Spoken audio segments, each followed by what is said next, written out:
In this last month, we have been focusing on our spiritual mindset, focusing on the tools and techniques to help us live and let that light shine, to let that light shine in everything that we do, not just here on Sunday, although I appreciate all your lights, but to do that during the week and allow that energy to flow with ease and grace throughout the day.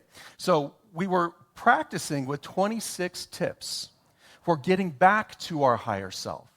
26 tips that when situations hit the fan, anybody have a situation hit the fan this week? When the situations hit the fan, we have 26 tips to bring us back to that place, to get us back to that presence of peace within us. And today is Palm Sunday, the beginning of Holy Week, and it marks the capstone of Jesus' master class. Palm Sunday really represents to us the beginning of the awakening. We have that experience, and then we say, aha, I've got it. And then situations happen. And it's so easy for us to get pulled off of that, isn't it? It's easy for us to get pulled out of that light, to short circuit that string of lights, to pop the circuit so that all of the lights go out within us. Palm Sunday is really about this idea of having that awakening and moving towards that Easter experience, moving towards that resurrection of the Christ consciousness that is within each one of us. For that was Jesus' true lesson. That was really the net of it. We're all one. Seek first that kingdom of God, that experience of God within you, that consciousness of heaven where we are at one with the allness of life, love, and wisdom. It was spring, a spring day in 30 CE. It was the beginning of the week of Passover, the most sacred week for the Jewish people. This was a festival that celebrates the Jewish people's liberation from slavery in Egypt, and Jerusalem became the center or the capital for the Jewish people at the time.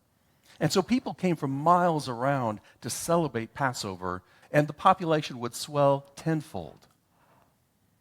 That day, there were two processions entering into the city. On the west, we had Pontius Pilate, the Roman governor of Judea, entering the city. And it was commonplace for the governor of Judea to enter the city on this day. There was a military procession. There was a demonstration both of Roman imperial power, their theology, their advanced technology. Ring a bell? It was standard practice for the governors to be there during this time, during this festival, one, to show a sign of force, its strength. Hey, we're here. This is our realm, and you're welcome to be here. And also, just in case situations hit the fan. You can imagine cavalry, the horses, the foot soldiers, the leather armor, the helmets, the weapons and banners, and the golden eagle mounted on the tops of poles. And in the east, something completely different. In the east, peace, humble,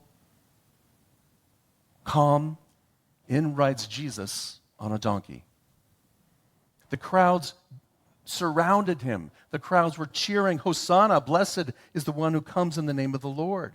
They put cloaks and palm branches on the road that he was traveling on as a way to welcome him. This is our great Savior. Did you know that Hosanna really means save us? As Jesus rode in to Jerusalem, he knew what was going to happen. He knew, and this is both historical and literal, a wonderful story about historically what happened, but it's also there's a very spiritual and metaphysical meaning to it. Because on one hand, you have the story of this experience and what happened, and on the other hand, you have what Jesus was teaching us, the spiritual lessons. And one of the great things I think about unity is we look at the Bible as really a blueprint for our own consciousness. For at times, we are the Romans in life. We are demanding structure and demanding pomp and circumstances. At times, we are the priests in life saying, no, this is the old ways, or the rituals are the only way you can do it. And at times, we do light our light. And we do express that spiritual light. The wonderful meaning of Palm Sunday is that it is this personal transformation of enlightenment.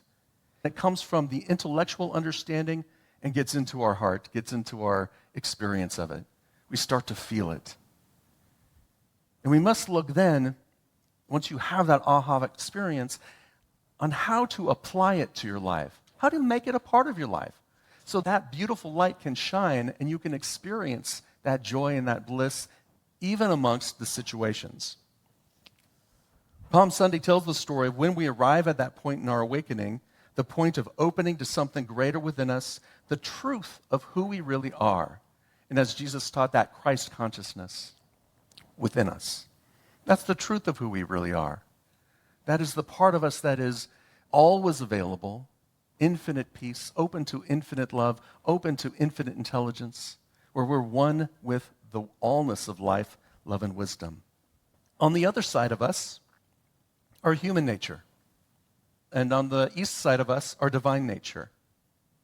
And this story tells the story of the awakening of that Christ consciousness within us. When we have that awakening, that aha moment, that's a point where we have a choice.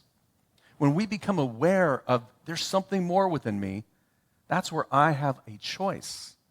And I can choose to step into that or go back to the way things were. Go back to living how I was living. What happens in our human experience is that we tend to, it's like a pendulum. We swing over here to our human nature, and then we get grounded again and swing back to our divine nature. And then something happens, and we swing over to our human nature. There's a seeming duality within us. And that seeming duality is there only because we have not fully recognized that we are all of it, that we're whole, that we will have human experiences. And some of them will be fun and joyful, and some of them will be tragic and painful. And on the other hand, there is this constant energy of love, of peace, of God within us. That constant energy that's always flowing. Palm Sunday is about moving through that experience and recognizing, on one hand, our humanness, our need to be right, and our reactions to the other. On the other hand, our spiritualness, our awakened self. On one hand, our pain body and false beliefs, our shadow self. And on the other hand, our spiritual self, our power, our faith. That string of lights within us. Palm Sunday is about preparing for that embodiment of that Christ consciousness, preparing for that divine essence to be risen up within me. The Easter experience is about knowing our wholeness. And so last month we were all focused on our spiritual mindset of developing the tools and the experiences in life, the ability to shift from one side of the pendulum back to the other. And now we're stepping into this time where we recognize, we celebrate, and we sink into our spiritual wholeness. And our spiritual wholeness means that we are one with the allness of life, love, and wisdom. We are one with God, isness, divine mind, the universe, whatever you want to call it.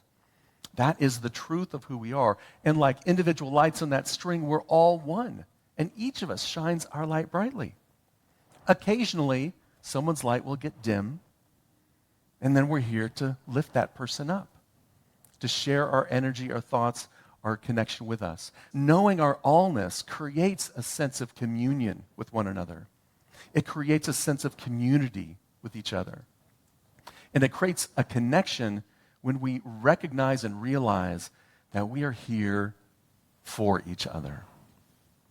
So how do we shift that? How do we make that choice? Well, Jesus taught us that as well during this last week. It takes courage and willingness. Along the way, a few times he said, if it's possible, let this cup pass from me. Yet not as my will, but thy will. We will all have these experiences in life where we feel like life is against us. We'll all have these situations that happen, and at times we will feel that sense of, oh, please take this away from me. Let this cup pass by me. But then he immediately came back to willingness. I'm here. I'm present. I'm present to what is. This is the situation. I'm not going to pretend it doesn't exist, but I'm not going to let it define me. That situation does not define me. And as he moved through this week, we saw he was poised. He was spiritually strong. He didn't say, I can't. Did you see me? I'm glad the disciples weren't here. They would have seen me being weak. He didn't blame and shame himself. He just was okay with what was. He was non-resistant. He was saying, this is what is, and I'm moving through it anyways. So he had the courage to move into it. And he had the willingness to do it from his highest self. Just the willingness, the fact of being willing to step into something with strength and compassion and love. Being willing to step into something, even though I'm a little afraid, with faith. Being willing to step into something and be loving, and be peaceful, and be kind and compassionate. So what would life be like if when we were over here in the situation and we just said, you know what, I'm going to be willing in this, for this time only, we'll see how it works, God. And this time, I don't know why I'm looking up. God's everywhere present. For this time only, God, I'm going to be willing to be present to it. I'm going to be willing to just allow myself to draw from my spiritual strength, to not overreact, to not overthink, to not blame, shame, and guilt other people. I'm just being willing to be present with love, with peace, with curiosity. Courage and willingness. It helps us step into our spiritual nature, to release the shadow stories that we're creating, and to own what is ours to own, to live what is ours to live, and live with our spiritual boundaries. It doesn't mean we say yes to everything. It means we're living authentically, and with an authentic yes or an authentic no, whatever is real and right for me in that moment. Jesus also taught spiritual strength and power. He said, my house will be called a house of prayer, but you make it a den of robbers.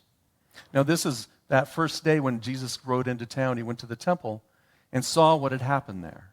Saw that it had become less about the spiritual practices, less about loving and giving to God or giving to the world, giving to life, and more about the ritual and the rite and the taxes and what people owed. It became so commercial that the rituals became rote and had no meaning.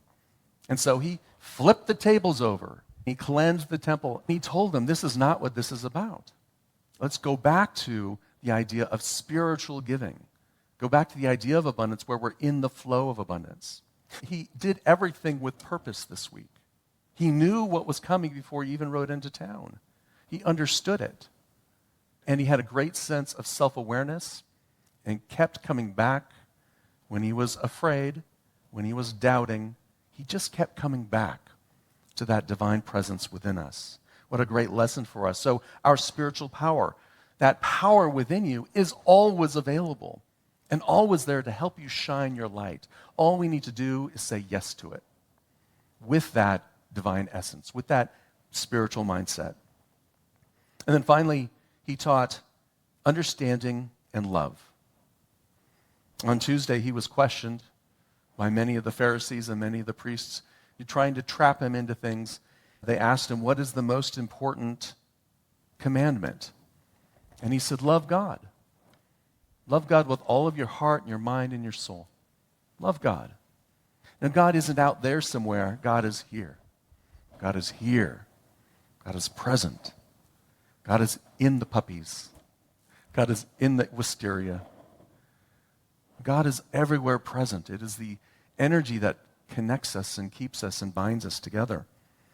Love that essence of who you are. And at the same time, love your neighbor as yourself. These are the two greatest commandments, the two greatest things to do. Be in love and understanding. Jesus was talking about unconditional love, that harmony that flows through us, that healing power, that prospering energy that flows through us. Be that. And through that, be understanding, be kind and compassionate. Express your light as who you are, the truth of who you are. Say yes to your calling. Let's move to our affirmation, Felix. I'm going to read our affirmation and then invite you to affirm it with me. I seek to express more of my light, love, joy, and enthusiasm for life.